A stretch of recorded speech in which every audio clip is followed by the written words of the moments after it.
5학년 2학기 1단계에 보면은 1단원에 수의 범위와 어림하기, 여기서는 이상, 이하, 초과, 미만의 개념을 알고 올림, 버림, 반올림이 어떻게 하라는지를 알면은 문제를 풀 수가 있습니다.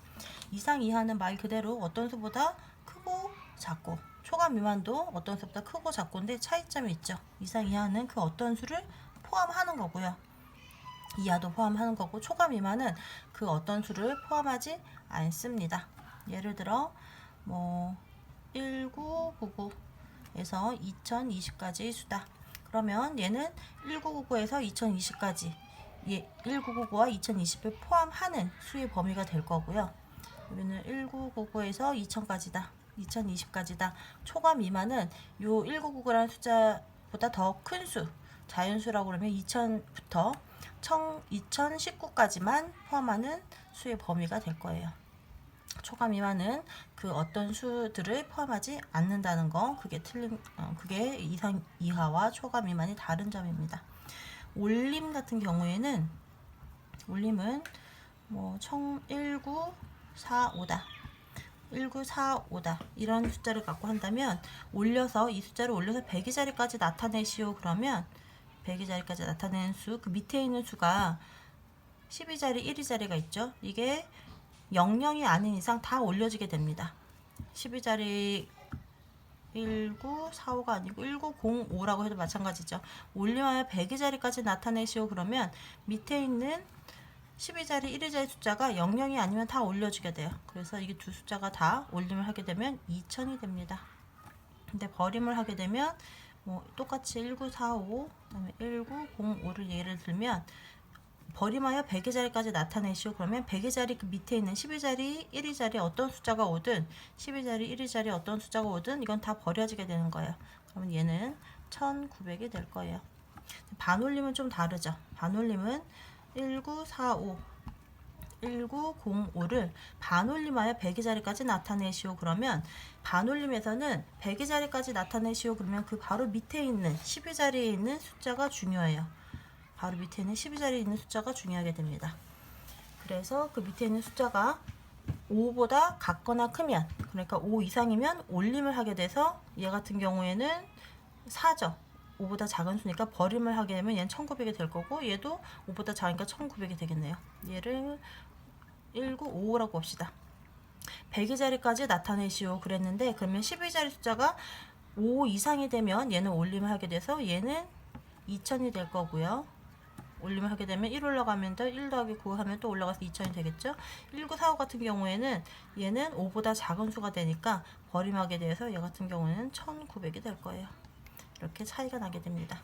반올림이 조금 따져줘야 될 게 많죠. 요 세 가지 경우 개념만 알면 문제를 다 풀 수가 있습니다. 20페이지 1단계 개념 익히기 7번에 보면은 올림, 버림을 어떻게 활용하는지 문제가 나와 있어요. 귤 34개를 똑같이 10개씩 상자에 담을 거예요. 그런데 위에 올림을 활용한 문제는 필요한 상자의 개수를 구하여라 할 때는 올림을 적용하게 되고요. 포장 가능한 최대 귤의 개수를 구하여라 할 때는 버림을 활용하게 된다고 합니다. 왜 그런가 그림을 통해서 보면 귤 34개를 10개씩 상자에 담아요. 한 상자에 10개씩 담는데 위에 거 같은 경우에는 귤을 모두 상자에 담습니다.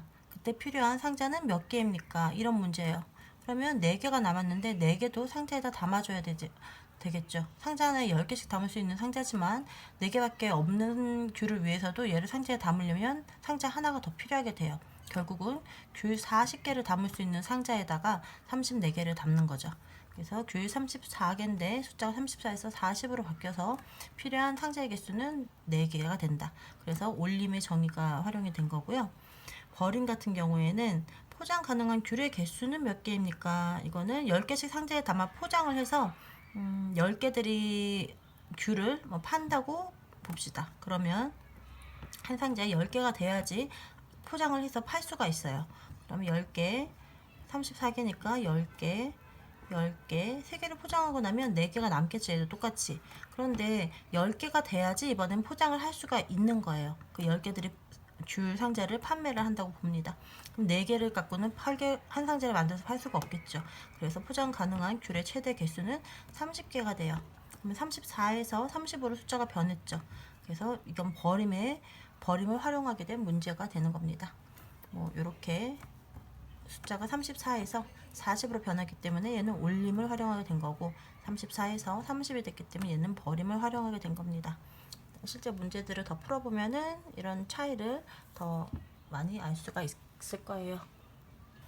1번 문제, 물고기 1326마리를 100마리씩 어항에 남김없이 담은대요. 그때 어항은 최소 몇 개 필요한지 구하는 문제예요.